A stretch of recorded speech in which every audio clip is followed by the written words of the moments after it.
Hi everyone, it's Andy from Hobby Headquarters, and I have 3 brand new border models kits to share with you.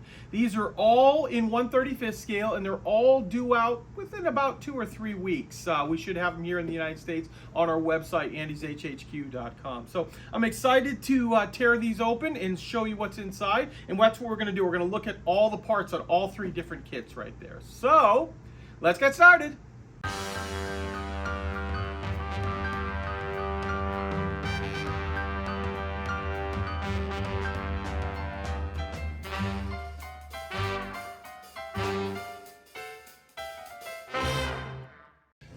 Okay guys, the first kit I'm going to show you is the border models in 35th scale, the Imperial Japanese Army, or IJA, 28 centimeter howitzer from the Russo-Japanese War for 1905. Now this is obviously something completely different than what Border has done in the past, having this big giant howitzer piece here. But I'm going to show you the side of the box, and this is what caught my attention first and foremost, is the reproduction of the spiral gun rifling. They've got a new technology, so the actual rifling is actually spun like it's supposed to be. A lot of times they'll just put like grooves in there, and, you know, close enough type thing. This actually is going to have a spiral type groove all the way inside. And then of course you can see the rest of the side of the box here. Now let's jump right in and take a look at the plastic parts. Okay, we're going to start off with the C-sprue first, and that is because since I was just talking about the barrel is on this sprue, and I'll show you that in just a moment. But I'm going to kind of first show you the parts that come inside here. And you know I like slide molding. I mention it all the time. You can see right on the top here we have some slide molding, including this little cradle here. This is for carrying these large shells. What would be large in real life? I mean, I know they're pretty small right here. Some of the little gears, other little accessories. Look at some of the detail on that stuff there. Come down here, we've got, like I said, more slide molding. That's not the actual barrel, that's like a sleeve that goes around it. Gear teeth are all nicely done. Coming over here, we're gonna rotate this around, and maybe I can get the light to hit it just right. Let's see if I can get my finger to make it focus here. Hopefully you can see the spiral grooves that are cut into the barrel. Very nicely done, Border, because that really adds a nice little bit of detail. In the past, the grooves were always just straight lines going in, which were okay for the thing, but to actually see the actual spiral, the only other way they've been able to do that up to now is by using some photo etch that you had to actually curl yourself, which is always a lot of fun to get it to match up just right. So very nice to have that extra piece. So clearly what it is, it's a slide mold that goes in that as it comes out, it rotates out. So going in and out like that, and that will create that, that spiral effect there. Okay, next up, we're gonna take a look at the A sprue now, which is the one that has the big metal platform. It's plastic in this, but it would have been a giant metal platform in real life with all the big heavy bolts. You can see how Border has made that detail very, very nice on this. And this is something too that caught my eye, are these, I believe they're some type of spring. And look at how deep the cuts are, and to give it that look like it's a real spring, including this one right here, which if we rotate this, because it is slide molded for the fronts here, but this back here has got the full detail on it as well. There's the slides. Then we'll move over to this section here. Here are all the grates for the, you know, where the crew would stand. And of course, because it's that early 1900s, lots of bolts or rivets on this, depending on which one it is. You can look at even the detail right there. Nice looking.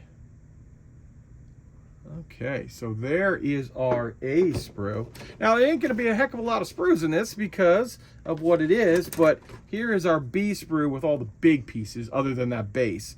So you've got the edge of it. Look at all that. Look at all those bolts. Or actually, those are, yeah, those are rivets, not bolts. I'm sorry. Those are rivets on that.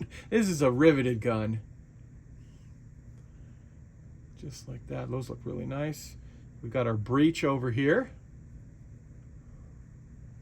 And more parts of the gun itself. And then you've got the sides with all of those rivets. Nice detail on it right here. A little bit of slide molding on this one. But there you go. There is the massive pieces that make up this gun.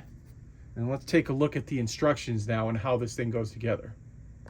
Okay guys, as promised, we're going to take a look at the instructions, but before I do that, I found this in the box too. There is a piece of wire inside there, which I'm assuming, looking at this picture, is going to duplicate the lifting hook here that lifts the shell up into place. So keep in mind that is included in there. Now the instructions are very, very narrow, or as you can see, not a very thick booklet because there's not a heck of a lot of parts. But in the beginning here, you get a quick little history with a couple of pictures inside there. This is really cool in placement in there, all set up. Nice setup for a diorama. And this page over here, oh yeah, there's the wire rope, and it shows you here how the mechanism would work, which based on that, I think it might actually work. I think if you rotate that stuff and you build this properly, the entire item should move. So very interesting. And I'm just going to go through now and let you look at the couple of pages that make up the instructions.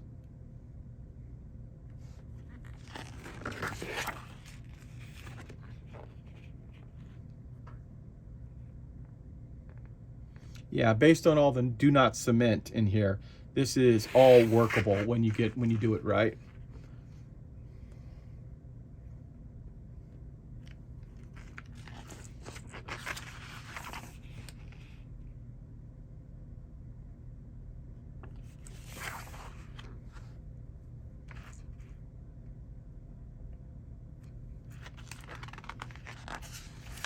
And finally, we have our color call out.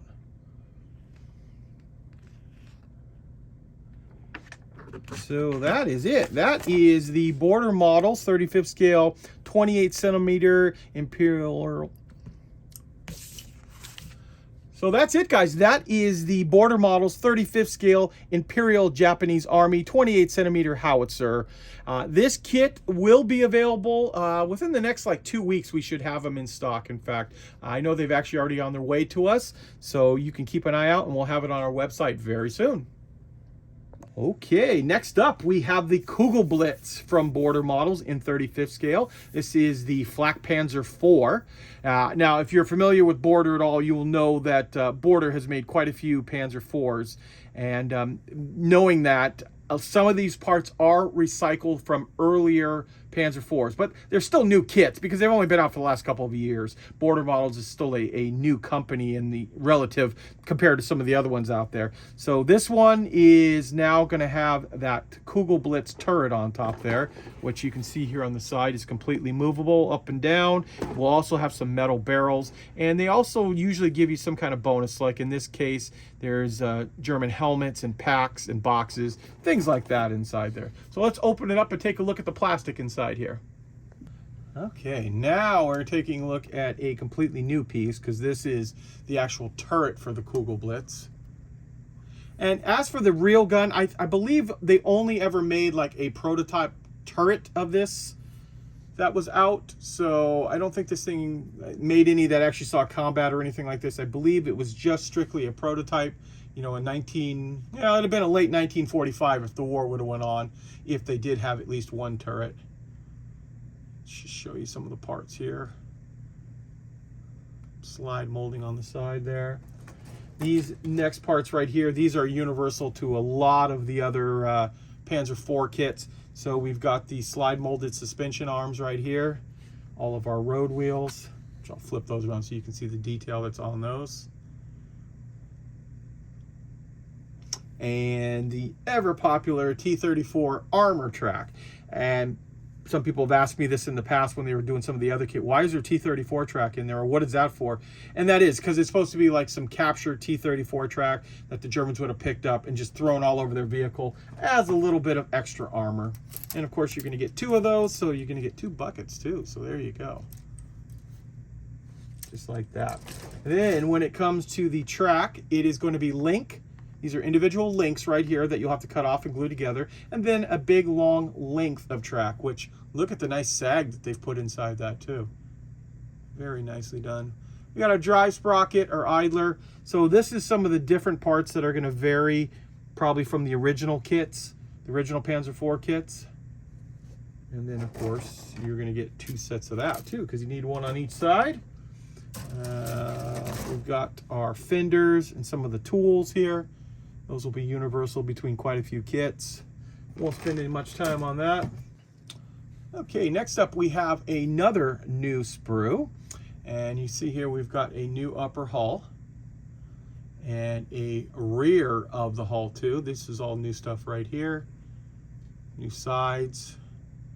And then there's some of those things I was talking about, like the ammo boxes, some tarps and bags type stuff, and this. So we have slide molded real, or barrels inside this, I should say. See, they're hollowed out on the top and on the side. Now in plastic, but keep in mind, there is the barrels in this kit too, or there are barrels in this kit that are metal too. So they give you a backup set that I guess if you lost them or for whatever reason, or just probably when they're designing the kit itself, they come out and always just make one out of plastic.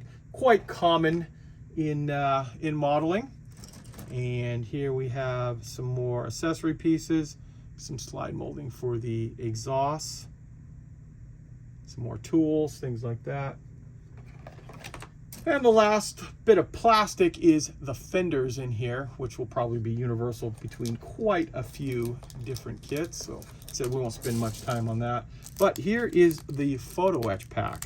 So I want to open this right here in front of you. So didn't want to lose any of these parts before it was early. So here are these really cool looking metal barrels. So hollowed out. You got the fluting on the side. Get as close as I can with that. Yeah, so you get obviously 2 of those and a little bit of photo etch inside there, as you can see. And then just a quick look at the instructions. Won't spend too much time on this front part because, like I said, this is very similar to their other Panzer IVs that they've come out with. So if you want to see this more close up, go ahead and hit pause on your machine that you're watching this on. It'll kind of just buzz through quickly.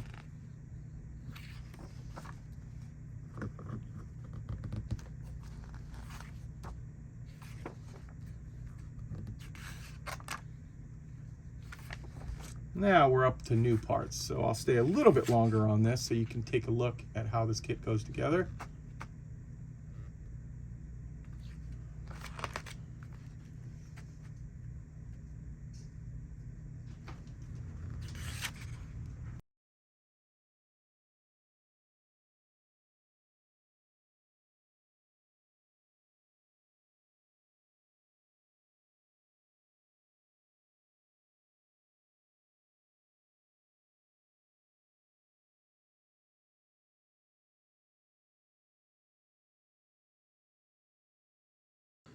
Okay, and the final kit we're going to take a look at is another brand new one from Border, another Panzer IV chassis.